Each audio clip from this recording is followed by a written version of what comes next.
Hello everyone and welcome to our 2023 International Women's Day webinar. Thank you all so much for joining us. I'm Sarah Ingwersen. I'm a partner at Taylor Root and the SR Group based in snowy London. It's like a winter wonderland here today. For those who aren't familiar with the SR Group, we are a global specialist recruitment business made up of 4 brands. So Brewer Morris specialises in tax, treasury and senior finance recruitment. Carter Murray specialises in marketing and sales recruitment. Fraser Jones specialises in HR recruitment, and Taylor Root specialises in legal, risk, compliance and internal audit recruitment. Before we kick off, I would love to hear where you're all joining from. This is a global webinar. We've got over 600 registrations, which is amazing. So if you can please put in the chat function where you're currently based so that we can see how truly global this webinar is. So today we're going to be shining the spotlight on the corporate athlete and their lessons learned. In the 2020 EY report, Why Female Athletes Make Winning Entrepreneurs, a survey of senior female executives found that 94% of women in the C-suite played a sport. And 74% of senior female executives agreed that sports helped them accelerate their careers. So it's been well documented by a number of high-profile studies that women's achievements and participation in sport has a really positive knock-on effect in relation to their personal life, their professional life and their community. And it can also inspire younger generations, as we've seen from recent sporting successes. So with the resurgence of crowd and spectator support on the world sporting stage, particularly in relation to women's sports, we wanted to explore firsthand the correlation between being an athlete and success in the workplace. And I am privileged to be joined here today by 3 former professional athletes who will all share their experiences of transitioning their careers as professional sports people to the corporate world. So I'm delighted to introduce them one by one.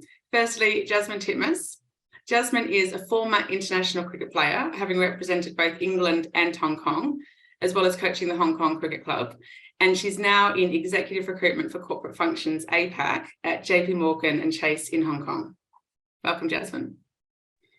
Next, we have Joanna Fargus, who is an Olympic swimmer and a 2-time Commonwealth Games gold medalist, having represented both Great Britain and Australia.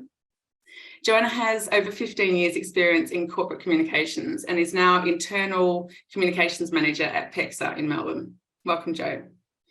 And finally, we have Jonny Searle MBE, who is a former Olympic gold medalist rower and an in-house lawyer. He now works as an executive coach and has a role as Chief Operating Officer in a technology business. And Jonny is joining us from London. Welcome, Jonny. Welcome to you all. Thank you for joining. Thank you. So if you have any questions throughout the webinar for any of our panelists, please put them into the Q&A function and we'll try to get to them at the end. So before we kick off, I'd love to have a brief overview from all of you. Obviously, I've introduced you, but if each of you could just give a brief background of your sporting experience and you move into the corporate world in a bit more detail. Jazz, we'll start with you. Thanks, Sarah, and hi everyone. It's great to see so many people.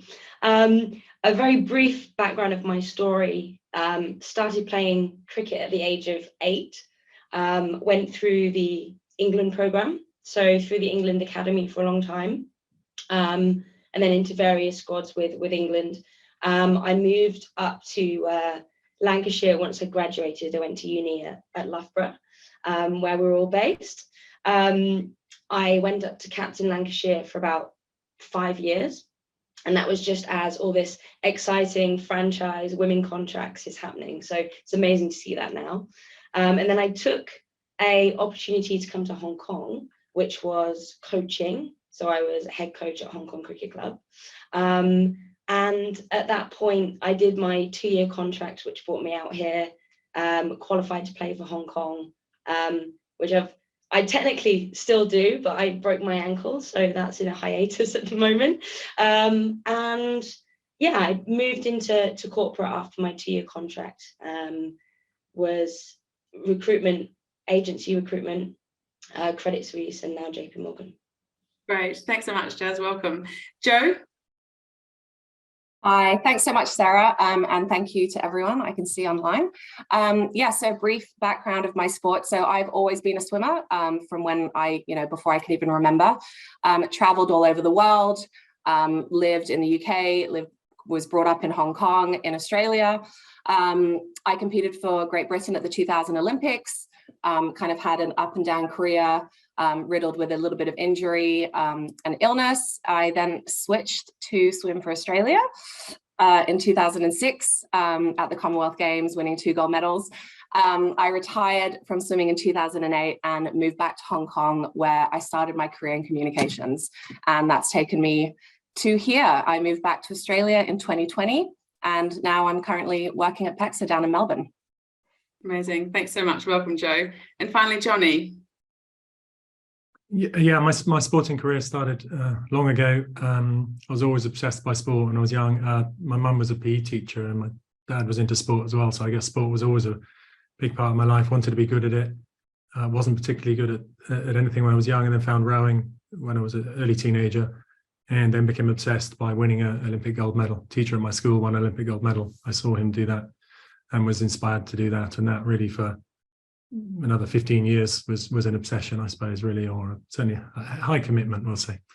Rowed in the national team for 10 years, won an Olympic gold medal in that time, as Sarah mentioned.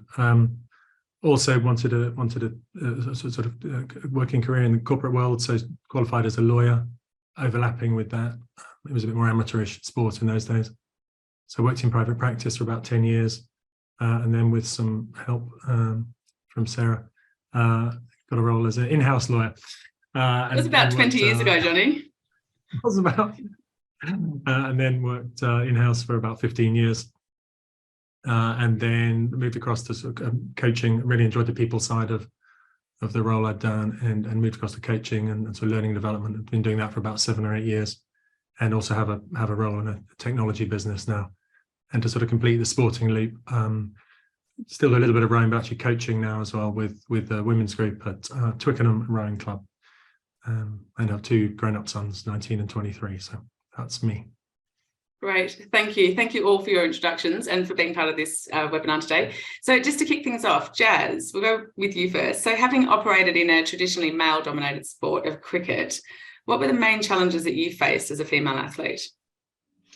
Yeah, I think, as I mentioned, I started playing from such a young age, and then there was no real infrastructure for females to get into the game. So until I was around 15, it wasn't even that it was a male-dominated sport. I was playing in male teams. So I played boys and men's cricket all the way through to kind of mid-teens. And I think the first thing I remember back then was I was known as the girl at my club. Someone's grandma even knitted me a boot bag with the girl on it, which was quite funny at the time. And to be honest, it was generally said in jest, and my teams did stick up for me. They honestly did. But as I got slightly older and then subsequently better, it did start to become a more condescending phrase, maybe used in a bit more of a malicious manner by older teenage boys. But the thing I would really call out was the fact that I felt like there was a slightly lower expectation of me.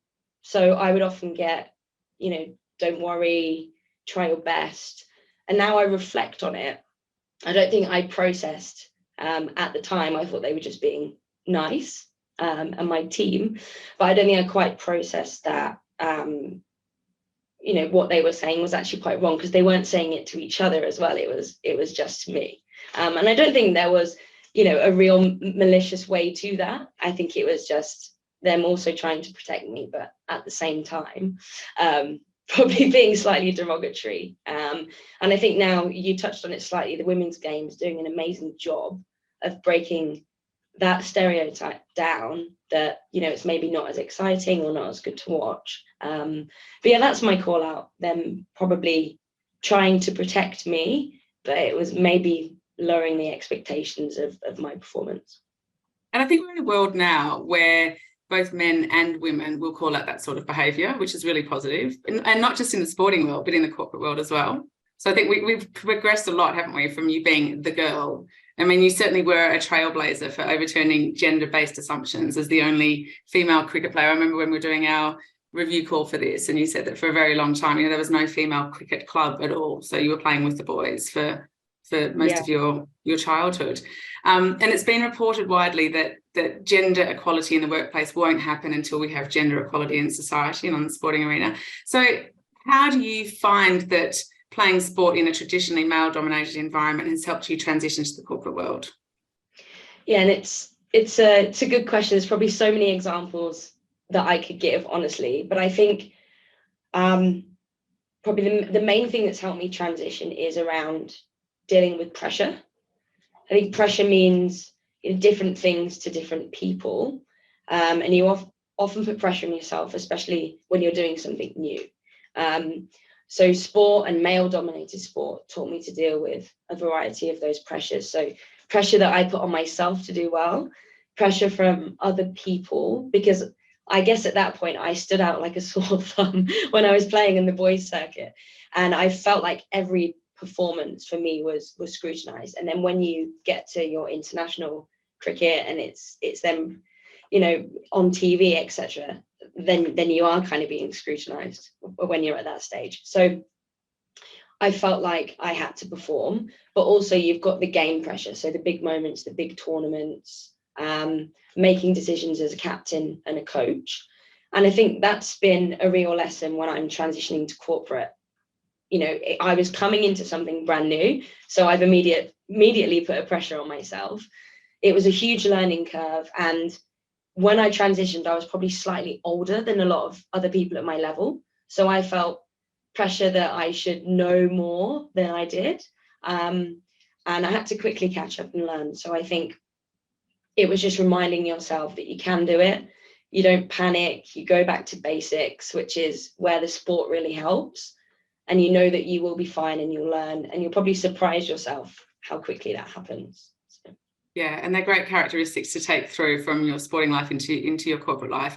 Jo, turning to you, you've actually studied this, haven't you? You completed a Master's of Communication, and your dissertation was on the effects of the transition out of elite sport on self-identity. Do you think that women have greater challenges transitioning from the professional world after a career in sports, both from your personal experience and from what you found with your academic research? Yeah, I think this is a really interesting question, because when I was doing my research, there was really very little, if any, literature that talked about the difference between men and women, male and female athletes during transition. But my own research showed that almost 80% of former athletes, both male and female, struggle with their post-career transition due to a number of factors, whether it's a heavy loss of self-identity or a loss of group belonging.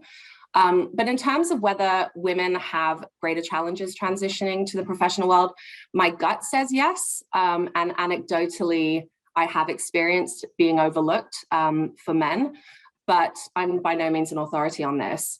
But I think if we just look at women more broadly, there's a reason we're all here today. There's a pay gap that we're 300 years away from closing. There's more opportunities being presented for men, particularly in STEM. So I think, of course, this is going to carry over to the female athlete when they transition into the corporate world. But generally speaking, we're talking about a group of people who have strong identity tied to group belonging. And then they lose that and they have to find new social structures and support networks. I also believe men and women make social bonds in very different ways. I think women generally rely upon strong foundational support around them. I think female athletes see their teammates as an extension of themselves or even their family. So you're looking at former athletes who have just lost their sense of self-defining support network at the point of retirement. And I think, in that case, there are definitely going to be significant struggles in then finding their place in the corporate world. Thank you. And I think it's something that's probably overlooked and just taken for granted, that you've had success in the sporting world and you'll naturally have success, but you're basically starting from the bottom. All three of you have pretty much started again, haven't you? Later on in life, as you mentioned, you're not necessarily in lockstep with your peers and contemporaries who've been there for a lot longer. Jazz, back to you. When overcoming the challenges that you faced in cricket and then transitioning to the corporate world, how important did you find male allyship to be for you? Yeah, really important. And like I mentioned, I don't think it's a negative that I went through those early years playing boys and men's cricket, because I made such a tight-knit group of male friends. who I'm still close to this day. And that did really keep me going with my sport, because when I was at school, I could only have played boys cricket. So I was the first girl to play in the school first team circuit. And there was this big hoo-ha about whether it should happen. And they really stuck up for me. And they were probably my best years of cricket. I was doing my England Academy and that at the time, coming up to 18. And there was a couple of specific moments I can really remember. And I know we spoke about this in the prep. They actually used me to a tactical advantage. And I don't mean that in a, wrong or a right way. From a sporting perspective, they would often hear a lot of things from arriving teams or people we're playing against. They would make me open the bowling, and they used to reference, no one wants to get out to a girl. They'd put me in as a close catcher, and they used to often reference that it's because girls can't catch, and they used to then use it on the field as a quite a clever reverse psychology. So I when I was looking back how to kind of answer this question, that was something that really stuck with me. But kind of back to the point of the male allyship, like they spoke up and they stuck up for me, and they showed that, I was up to their standard and I was playing for a reason. And I think that is so important in the workplace. I often use sport as a real good conversation opener, if it's with senior stakeholders, and it really does help in the workplace. And I think having those people that stick up for you and speak up for you is so important wherever you are in your career journey. And I love the fact that you used that to your advantage in your cricket career, where you were effectively the secret weapon and underestimated. Don't underestimate a woman, especially not exactly. Jazz. So, Jonny, over to you. In your capacity as an executive coach on this topic, how important have you seen that male allyship is both to the sporting and the corporate world? Yeah, I mean, it seems to me that it's helpful for men to understand that the experiences for women in the sporting and corporate world might be different to the experiences that men have. And even just hearing some of the commentary today, I'm listening now and thinking that's clearly different to my experience. I think also helpful for men to understand if a woman raises a concern that she thinks she's being treated in some way because she's a woman, to sort of try to engage with that, try to understand that, and then provide whatever support seems appropriate in that situation. That's probably the second one. I suppose, for all men to think, where might we have these biases? We make assumptions, make statements based on perhaps the way we've been brought up or things we've seen in the past. And for all of us to just be aware that can happen and try to address that.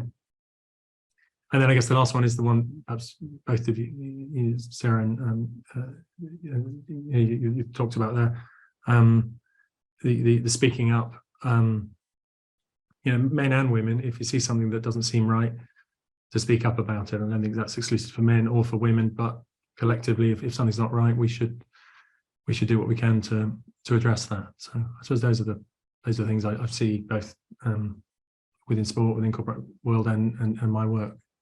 Yes, and that speaking up piece has evolved quite sharply even over the last few years, hasn't it? Where people are empowered. We shouldn't have to have been, but the whole Me Too movement has empowered both women and men to call out behaviours in every respect that they're not comfortable with, which I think is massively helpful.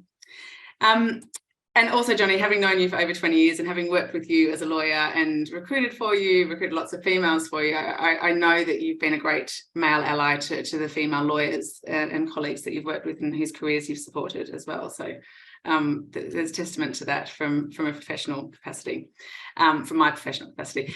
So a slight segue here. I'm just keen to hear how you all embrace exercise now that the pressure is off your sporting careers. So Jo, over to you first. Well-being and sport are such crucial elements to success in the corporate world, but do you find it difficult to enjoy success socially when you've been at the top of your game? I'd say yes and no. I didn't really leave swimming on the greatest of terms. As I said earlier, I was riddled with injury and illness. And, you know, I retired from swimming 15 years ago and 15 plus kilograms ago. So, I mean, if you asked me to go and swim for pleasure now, I would probably say no. But I did find that after such a long career in a solitary sport, I really wanted to do something that was more team oriented, where I could have fun, I could be surrounded by friends.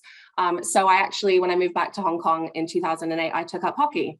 And I was terrible at it, but I really enjoyed it. I loved being in that team environment. I loved playing a game, being competitive, but there was, you know, the pressure was off and I could just enjoy it. And now I've actually joined a strength training gym in Melbourne, which is kind of ironic because that was my least favorite part of swimming, was lifting weights. But it's nice to kind of finally be in a place where I want to be strong again and I'm enjoying it. Yeah, and there's no pressure. Yeah, brilliant. And Jonny, what about you? What's your experience been? Because you're still actively involved in rowing, aren't you? You still compete, you coach rowing, women's rowing teams at Twickenham. Have you had a different experience to Joe? Maybe I recognise some of that, certainly to start with. I think you talked earlier about just a sense of loss of identity. I think that was earlier, but you know, when I was obsessed with rowing for 15 years, it was really all that mattered, and being an Olympian was part of who I was, and letting that go has been both useful and hard. You know, I was so obsessed, you know, I think I maybe said, you know, I used to say, what was I saying? I only row for fun, but it's no fun if you don't win, which is, you know, quite useful when you're trying to be the best in the world at something. But if you're going to go on to do sport after that, as you get older and less fit, not so useful. So I think I've probably transitioned and taken other things from sport. And sport is so much for people. You know, for me, it can be learning. It can be about being fit. I tell people rowing is all about, it's mindfulness. It's everything to do with mindfulness and well-being. You're outside, you're doing exercise, you're with people, you're with friends. Beautiful feeling as the boat moves. There's a rhythm to the way the boat moves. So I guess I try to take that from the sport now. So I still do some rowing. That's fine right up to the point where someone comes alongside, and then it's about the winning again. But up to that point, I can enjoy the other aspects. And then also, as I say, I do some coaching and yeah. I was just going to say, you've still got that competitive streak, don't you? It's either on or off. So if I keep it switched off, it's fine. But if a boat comes alongside, then it goes on. Yeah, and I still do a bit of coaching, and that for me is a real joy to bring, you know, primarily enjoyment. I try to, perhaps the opposite to what I was, start with, let's enjoy rowing, and then let's try to go fast on top of that. So yeah, that's my experience, I suppose, now. Yeah, brilliant. So back to the corporate world, Joe, as a professional athlete, we talked a lot, and you've obviously discussed this on the briefing calls, and it's come up in your research, that you're in a constant feedback loop, aren't you, based on your day-to-day performance, where everything is critiqued. Do you think this has influenced how you receive and provide feedback in the corporate environment? Yeah, I think so. And I think this was one of the more interesting pieces that came out of my research. You know, as an athlete, every day, every minute that you're exercising or in the pool or in the gym, you're given feedback about identifying areas of weakness, how they can be improved. And it's all because your coaches want the best out of you, and those micro changes on a constant basis help you improve. And I think this, in a way, kind of makes you resilient and crave that feedback. It makes you resilient to feedback and critique, and then you crave it. So in post-retirement, I've really noticed that there doesn't appear to be that same kind of culture, particularly, you know, in the corporate world. And it's really hard to even get constructive criticism when it's warranted. But I think as an athlete, you take that feedback for granted. You know, it's like, oh, coach, just like leave me alone. But I found now that the best managers I've had understand that feedback is really important to me for personal development, you know, beyond those kind of once yearly performance reviews. And I think that it's really useful for managers to know that constructive feedback is critical when managing former athletes, you know, not just a well done, but actual feedback that helps with performance improvement. Yeah, great, thank you. And Jazz, what about you? Joe mentioned that resilience is you know, part of your kind of DNA, or part of the makeup as an athlete. Have you experienced the same? You know, how do you feel that being in that constant feedback loop has impacted you? Yeah, absolutely. And I think resilience does spread to all over areas as well. So when I spoke at the beginning about dealing with pressure, you have to be resilient to be able to do that. And like Joe mentioned, with the feedback piece, you have to constantly be resilient if you're getting feedback. And it all intertwines. And I think that really does build you into someone who strives to be the best they can be. And that's very much the trademark of an athlete. But the feedback's been really important for me. Obviously, learned over the years that I'm extremely competitive, no surprises. And I do want to learn and develop. And I actively ask for constructive feedback now, and I've noticed it. But many people don't. And I think, especially in Hong Kong, it's a bit more of a cultural thing as well, with not wanting to lose face. And I do see people struggle with it in the workplace. And I used to hate it. I used to think that any sort of feedback immediately meant I wasn't doing well, that I used to get very defensive. And the moment for me was when I flipped to being a coach, and when I was a head coach, that it's all there and all designed to help you and help you improve. It's exactly what Joe said. And, that completely changed my thought process. And I think the reason I do ask for it now is because I probably do miss it. I probably do crave it a little bit. And in the workplace, you can't crave, positive feedback all the time. So I have actually learned to quite enjoy constructive feedback, but it's there for a reason, and it's there to make you better. So. Yeah. And it's all relative, isn't it? Because in the sporting world, you're striving for perfection, whether that's a World Cup win or Olympic or Commonwealth Games gold. But in the corporate world, not everyone wants to be the best. Some people are just comfortable doing their job. So it's just a matter of, I guess, being mindful, isn't it? That not everybody will be comfortable giving that feedback to the same degree that you want to receive it. But I think it's a really interesting takeaway for anybody who might be managing somebody that's come from this career. What about you, Jonny? What do you see? You've been in leadership roles. Do you think that giving and receiving feedback constantly as a role has affected the way that you deliver feedback as a coach? Yeah, I think that just as Joe and Jazz said, feedback is such a vital part of sport, and frankly, it's all of sport. There's a result, there's a processing of that, and then there's a change in action, change in behaviour as a result. So the result itself is a form of feedback almost every day, or certainly on a regular basis. There's an actual tangible result that allows you to learn and adapt, and then natural that coaches, colleagues, teammates, we talk about how things are going. How can we learn? How can we go faster? Because everyone is trying to be probably the best we can be, or as fast as we can go. So it doesn't seem in any way negative, really, because we're just striving to go faster and be better. So I think my observation is generally in a sporting environment, the feedback is quite direct because it's not personal. It's just, let's go faster, let's do this better, let's win more matches, let's do the skills better. So the sporting world is simple in some ways, and perhaps suits people who both give and receive feedback in a very direct way. I think my observation about the working environment is because relationships and getting on with people are a large element of the working environment, that sometimes that direct feedback, if it's given to someone who isn't so comfortable and used to doing it and doesn't welcome it, and as you say, not everyone wants to improve every day what they do, and that's fine. We're all different. And if you give it to someone who doesn't want that, then it can affect the relationship, which is part of working life. And again, I know I've asked for feedback I remember asking a CEO in a business for some feedback. He said, I'll tell you when you're doing anything wrong. And it felt like, I was trying to, just have like a normal type, what's going well, what can I learn? And it just felt like I don't know whether he was worried that I was going to be upset or something. I don't know. I think that's sometimes why you don't get it, because people have got a concern that if I tell you this, you might be upset, as opposed to, if I'm not performing, I'd rather know, then I can do something about it. I think people sometimes think, it's really kind not to, I don't think it's kind to allow someone to be probably underperforming or not at their best and not give them that information. But maybe the final thing I'd say, is a sort of soundbite type, I think you want to say, feedback's a gift. I'm happy to give the gift, receive the gift, but it probably in the working environment, it needs to be wrapped up, in a nice way. And that's probably the difference perhaps between sport and a working environment. I think you still give the feedback, but be mindful of the recipient, perhaps more than you might in a sports environment. And it's so much about the delivery, isn't it? And perhaps phrasing it that in the spirit of wanting to make you the best person that you can be, or the best professional that you can be.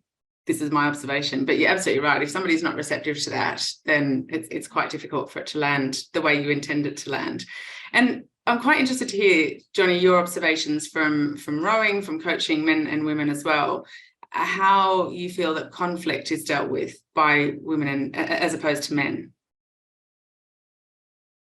from what you've seen. I had some initial thoughts about this. I think when I reflected on it, I think in the corporate world, I don't see any difference here, really. I think, you know, if there's disagreement to be had or issues to raise, I think my observation is men and women are quite capable of doing that. They do it in a relatively managed way, and maybe that's what takes it away from the sports environment. Maybe it's back to that more directing. Perhaps people are more reasonable, if that's the right expression, in the work environment. So I don't see a difference, I think, between men and women in the corporate environment.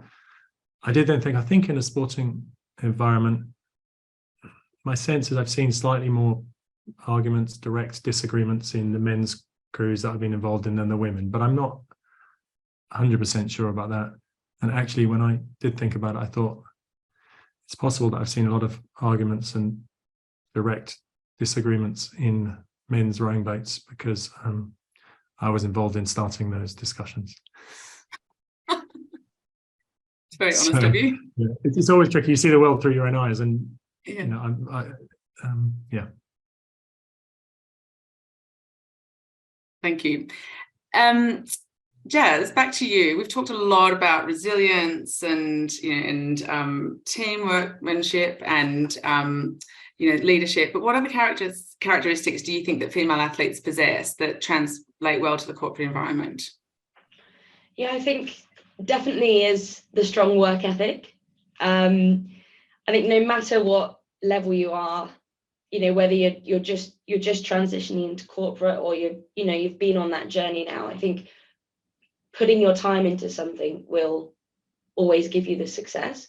Like, people achieve things at different paces, but it's about having that ethic to want to do something. And I think that does come quite inherently for sports people who do transition in. The second for me is the team element.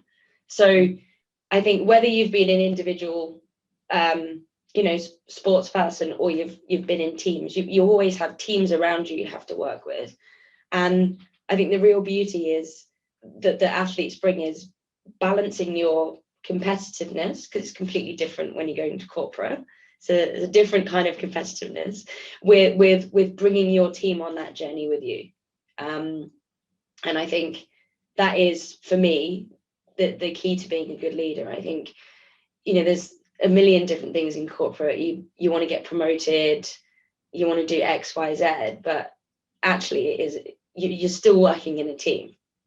And I think people often forget in the workplace that, you know, you are actually, it's very similar. You're working towards the same goal. Really, it is, you know, very similar to actually trying to achieve something as a sports team, and you've got that common goal. So I think it's good to just be reminded that, you know, you are in a team, and you should bring those people with you on those successes. And then the third one for me is communication.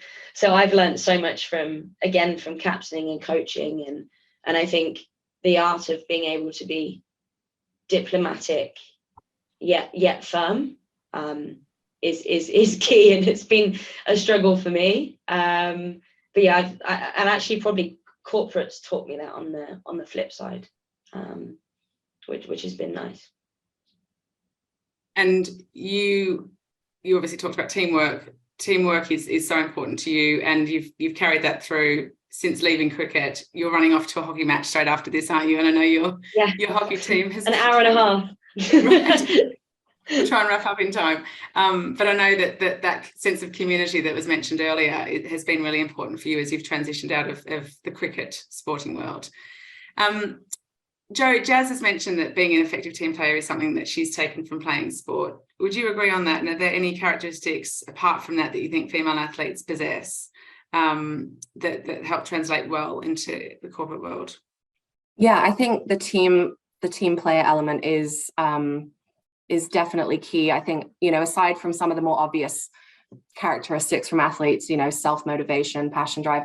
I think a really big and perhaps unexpected characteristic that former athletes possess is empathy. I think, you know, we've all kind of been in the trenches per se. You know, we've struggled through blood, sweat, and tears with our teammates. We've not always come out on top, you know, rarely come out on top in some cases.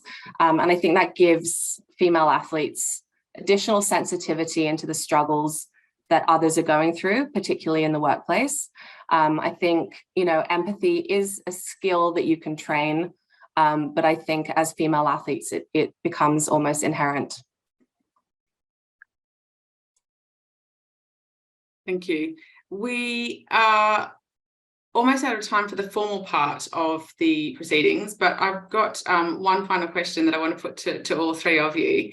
And this is obviously the crux of this webinar and what everybody's joined up to hear. So we'll go through one by one. Johnny first. What is the main lesson that you have learned from the sporting world that's contributed to your success in corporate life? Yeah, so I suppose I thought, like a good lawyer, I should try and define success to start with. And I suppose broadly, you know, for me, success, I've pretty much enjoyed my entire working life. I feel quite privileged that, you know, meet people sometimes who don't enjoy their job, and pretty much every day I've enjoyed what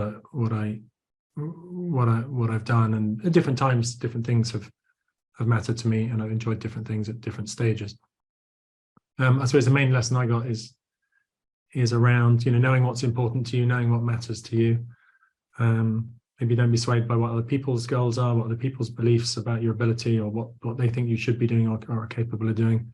Try to stick to what really matters to you. So, you know, I think if you follow what matters to you and try to stay true to that, then you're likely to be happy doing whatever it is you're doing at a particular time of life. So for me, I suppose that would be the success I have. I followed rowing to it, you know, largely because it really mattered to me at the time, and I followed other things in my life that were priorities. So that would be the lesson, I suppose, about what my idea of success is. I think that's really important, and that was answered like a true lawyer. Thank you very much, Johnny. That's great. Jazz, what about you? Yeah, mine's a slightly different angle, and I think for me it's about two things. So asking questions and listening to what the response is. Like a very simple kind of success. I think you learn so much from the people around you, whether it's teammates, whether it's tactics, whether it's learning about someone's culture, whether it's that team building element, or whether it's actually learning about something you need to learn at work, or whatever it is. And I think it's just so important that you take the time to ask, and nothing's ever a silly question, but even more important to listen to what someone says. I think that's where I've found the most learns from sport and corporate, and would always encourage that as my kind of success answer, I think. Brilliant. Thanks, Jazz. What about you, Jo? What's been your main lesson learned? I think the biggest lesson I've learned is to focus on the process and not the outcome. You know, as an athlete, you set goals. For example, is it Olympic gold medal? And every day you're working towards that goal by making incremental changes and progress. But if you focus only on the goal without the process, you're going to miss out on all the crucial steps to get there. The challenge is when you try to translate that into the corporate world. I think it's really hard to quantify professional goals. You know, as an athlete, you have very clear goals. Is it Olympic gold medalist? Is it World Championship, World Cup, etc.? But in the corporate world, you know, there aren't really a gold medal for the best lawyer in the world, or the best internal communications manager in the world. So I think professional success is a little bit harder to measure. But ultimately, it's all about being able to set those clear professional goals. And then if you follow the process, it will take care of itself. Brilliant. Thank you so much. So we've got time for a few questions from our audience. I'm just going to go to the Q&A function now. We have one here, which I think, Johnny, I might put this to you actually, with your experience as a corporate coach. How do you build successful teams in the corporate environment when often opposing interest and politics? Yeah.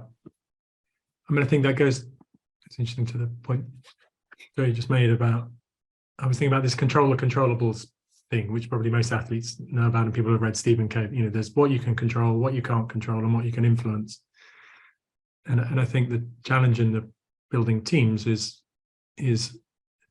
that ability to influence others and to try to bring others with you to the goal, and that people may have slightly differing motivations. So I think probably the answer to that is to try to understand what's motivating people, what's important to people, and then try to tap into that, go another level deeper. So if the goal is launch a product, well, for someone it might be about, I don't know, making some money from the product. For someone it might be the creativity. For someone it might be the teamwork, the collaboration, working with others. And that's probably the way to go another level deeper into, well, what's driving you, what's important to you, and perhaps by getting to that level of I suppose you talked about empathy earlier. It's whatever it's understanding people and understanding what's motivating them. So I think that would be a suggestion around that. How to really bring teams together is understand what goes on for the people, which I can actually think about it. Asking questions, listening. Yeah. For me, certainly, I don't have great natural empathy. So for me, I have to ask people, what's important to you about life. Try to understand people. That I think helps to bring the team. And realise that everyone's got different motivations as well. Absolutely, yeah. And that's the thing from coaching. You can believe how different people's motivations are, even if they're in the same type of role. Their life experiences, what's going on for that particular time, and people tend to look out through their own eyes and try to use the same motivation that drives them. So yeah, I think that would be the suggestion. Yeah, brilliant. Thank you. We've got a really interesting question from Amber. Thank you, Amber, for this. This is kind of spinning the topic on its head, but is there something that you've learned from your corporate life that may have helped in your sporting career? Jazz, I'm going to go to you first, then I'll come to you, Jo. That's such a good question. Yeah. I would probably say, it's quite a funny answer, but I would probably say to think before you speak. Sounds like an interesting one, but I think when obviously at work, if something happens or I'm frustrated, I'm not just going to fly off. And not that I'm typically a person but when it's a massive sporting moment and something doesn't quite go right, I probably have lost my cool on a couple of occasions. Not particularly at a person, but it ends up being at a certain situation, and a person may think it's about them. So I think that was a really good lesson of just going, okay, it's fine. Why has that frustrated me?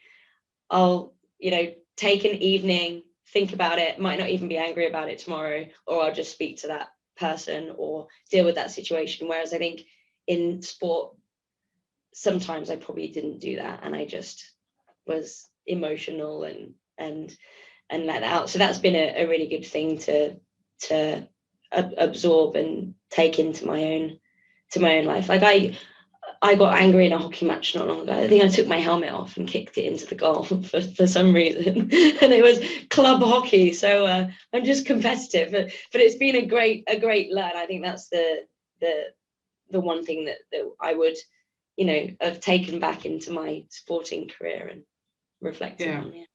Brilliant, thank you. Jo, what about you? Have you ever taken off your goggles and thrown them in the pool? Oh, no, I was just going to say that we've all been there with hockey. I've been known to throw a hockey stick once in a while at a much lower level of hockey. But no, I think this is a really interesting question. I think if I could take something from my corporate life, would be more like a sponge and absorb information from the people around me who know more than me. And I do that now. And I feel like in the corporate world, no question is a stupid question.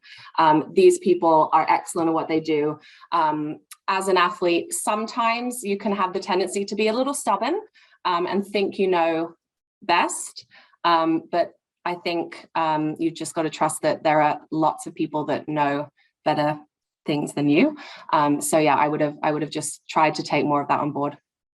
Great. Thank you, Amber, for that question. That was a really interesting spin and take on our topic. Another question from Emma, who is based in Amsterdam. Hi, Emma. Emma has said, I think that sport is very useful for learning to deal with setbacks well. It would be good to hear the panelists' perspective. And she also said, great session. Thanks, Emma, for the feedback. Jonny, what do you think about that? What's your take on your resilience to deal with setbacks in the professional context, having had setbacks in your sporting career? Yeah, I think again, there's probably a short-term one and a long-term. So day-to-day setbacks. This is part of sporting life. Happens every day. Something doesn't quite work out. You make a mistake. You're not quite fit. You're a bit injured. Someone else does something. The wind's not right. The boat. Something happens to the boat. I mean, there's all kinds of bits and pieces that happen all the time. Injuries, I suppose, is a big one. Actually, you get knocked back, and it's really can be out of your control to a large degree what you're able to do, and then just finding a way forwards. That's one. Actually, if you get injured, it'd be very easy. I had an injury in '92 before the Olympics, and a rib injury. I couldn't row for 5 or 6 weeks, and I just did sort of visualization of what the boat felt like, how the race would be, and then ran harder than I'd ever run before. I just shifted the training to maintain fitness and sort of found a way. And I think that's perhaps, again, because it's just such a clear goal that you're normally working towards, finding a way to keep moving towards it is probably something that applies to most things in life. I suppose the only thing I would say about that is the sort of slight shadow of that is when the goal is this, sometimes it is better to just have a rest. And I think that's the one thing. Sometimes the drive that there must be a way to do something can be I have on occasion got tired and run down. I keep picking myself up and keep going forwards, and that's the shadow, I suppose, of having that drive and determination to recover and come back from the setback. I do feel that translates well to the corporate environment where it's not as tangible in terms of the goals that you're trying to achieve.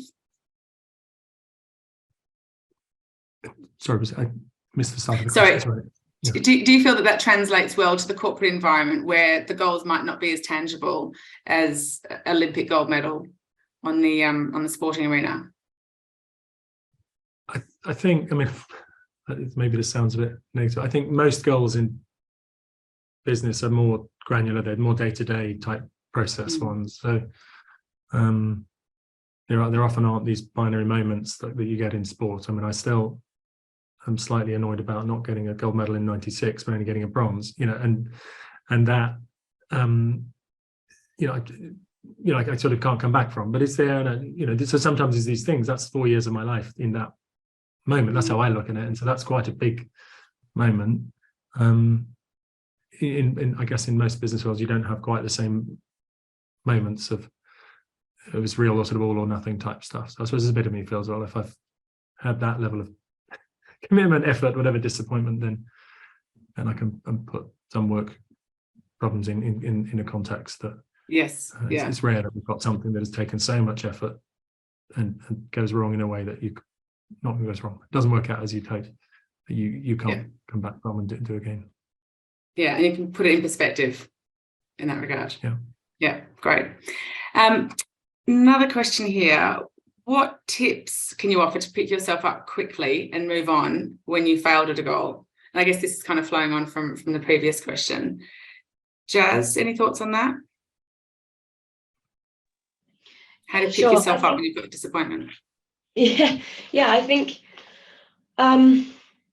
how to kind of pick yourself up quickly and move on. I think it depends what the goal was, whether you reflect on it and try and achieve it again, or if it's something that you completely move on from. So one thing that we always got taught was to kind of visualize screwing something up and throwing it over your shoulder to just erase it. And it actually really helped me because it stopped me overthinking it in that moment, and then I would come back to it and work out. And I think that's the difference between corporate and sport, because if you haven't achieved something in sport, it's probably something technical or tactical that you can really break down and find out why. Whereas I feel like in the workplace, if it was like a deal that didn't go through, or it's just slightly different, it's probably a little bit harder to break down as to why you haven't achieved it. So I think it's all about just being able to reflect and break it down in some sort of way. And is there a way you can do it better? And maybe not thinking of it as a failure, think it as it's something that can't be done in that way. So let's find another way to do it. So maybe finding it as a solution rather than I've failed at something. But it is hard, and I still haven't mastered it. Like, I still get really frustrated if something hasn't quite gone the way I wanted it to.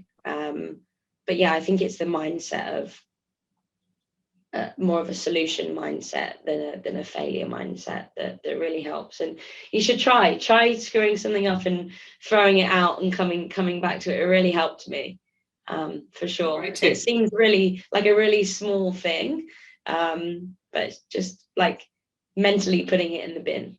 Just dismissing it, getting rid of it. Yeah. Brilliant. Yeah. Thank you, Teresa, for that question. Another question from Rosie, actually, who works at the SR Group. Thank you, Rosie. And this is actually one for you, Jo, because I think you've studied this a little bit, so might have some great insights into this. Do you think that there's more pressure on today's generation of sports women and men, for example, with social media and their public personas?